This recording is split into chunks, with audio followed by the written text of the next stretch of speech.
Ich hatte ein Gespräch mit einer Dame, die recht frisch nach ihrer eigenen Erzählung zum Christentum konvertiert ist.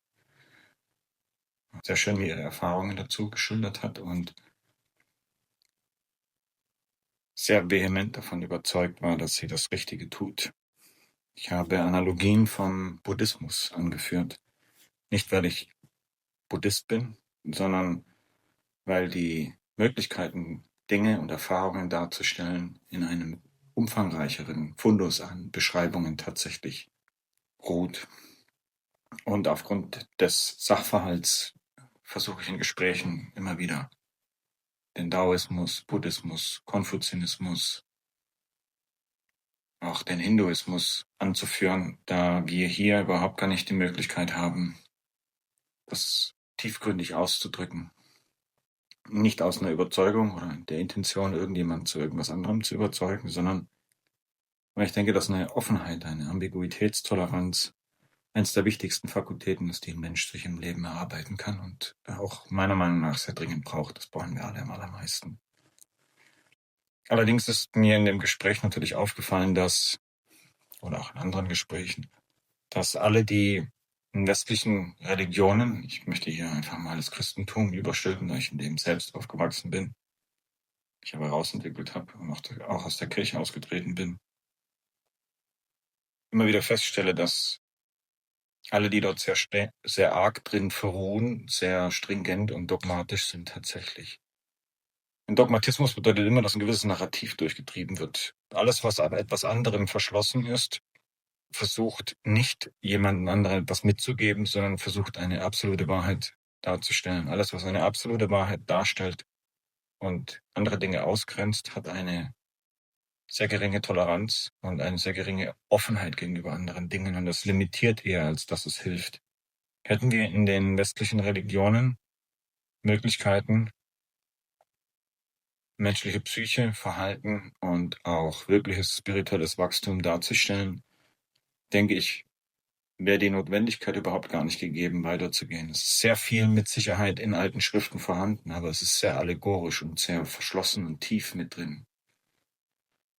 Alles, was behauptet, es sei die absolute Wahrheit, muss lügen.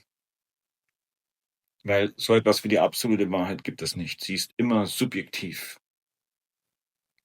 Eine Limitierung hierbei bedeutet, dass man nicht Menschen bilden, sondern Menschen formen will. Alles, was Menschen formt, ist nicht dazu da, Menschen bei der Entwicklung zu unterstützen, sondern ihr eigenes System aufrechtzuerhalten. Alles, was die Intention hat, das eigene System aufrechtzuerhalten, ist nicht dazu da, uns zu verbessern, sondern um uns in eine gewisse Form zu drücken, uns zu informieren.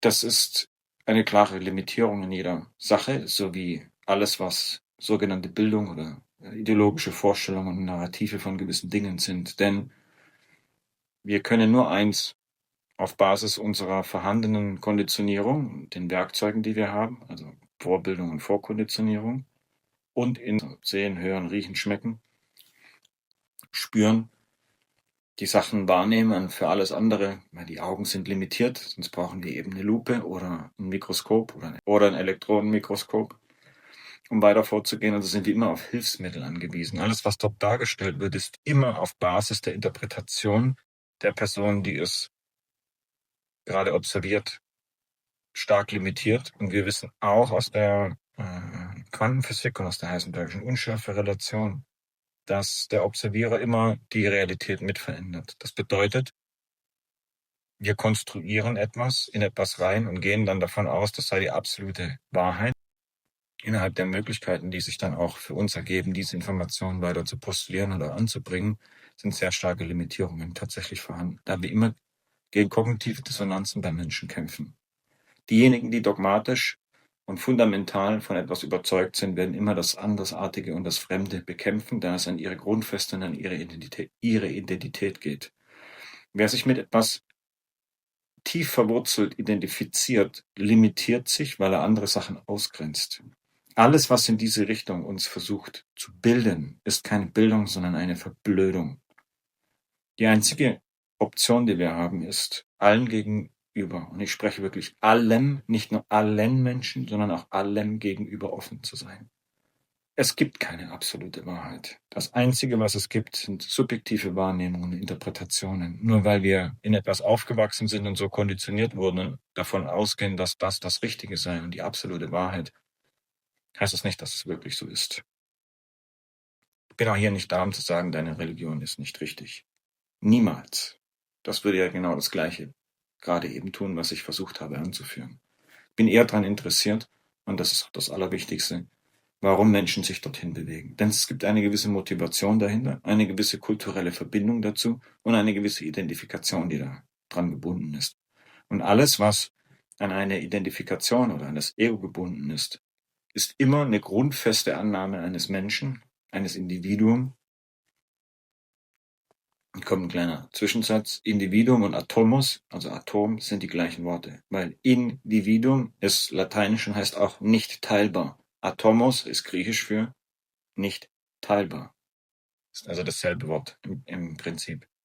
Ein Individuum ist eine Person, eine Entität, die nicht geteilt werden kann. Stand ist ja schneiden, er muss alles teilen, um es zu verstehen, aber alles, was wir schneiden, verliert seinen Ursprung. Jede Blume, die ich aufteile und aufschneide, ist nicht mehr vorhanden in ihrem Wesen.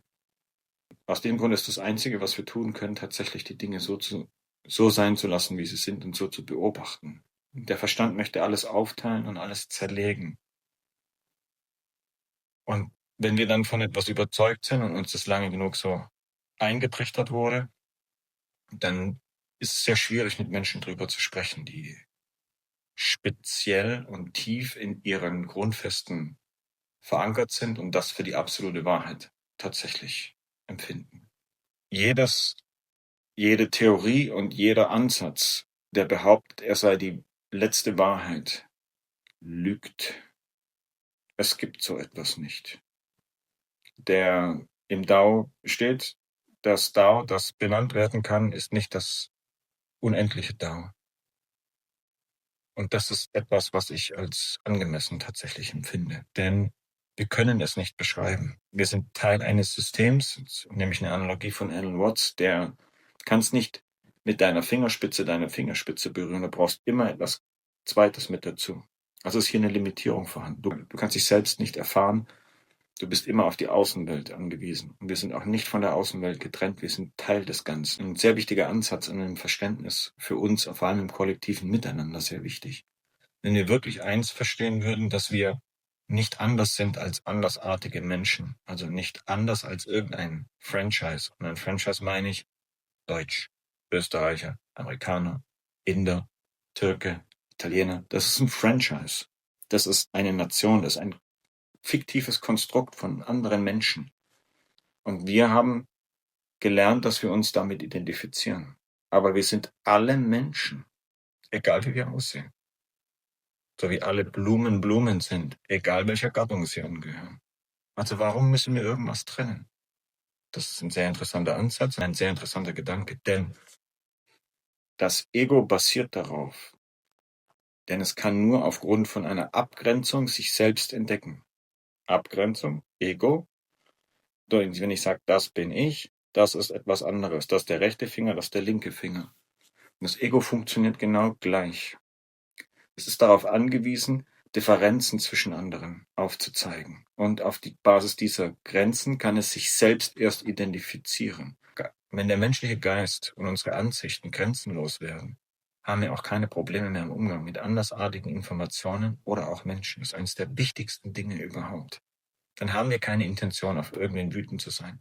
Und vor allem, wenn wir allen Dingen gegenüber offen sind, ob sie uns nun schmecken oder nicht, ist völlig dahingestellt, entsteht eine gewisse Freiheit und Tiefe. Und darin liegt meiner Meinung nach die Liebe und das Verständnis, was wir tatsächlich brauchen. Weil Friedensflaggen hochzuhalten, ist nicht Frieden, und für Frieden zu kämpfen, ist auch kein Frieden.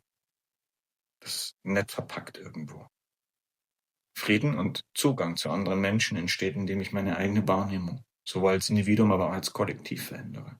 Erst durch diese Veränderung und durch das Öffnen entsteht der Zugang, den wir wirklich alle brauchen. Und das ist das allerwichtigste Gut, was wir aktuell haben.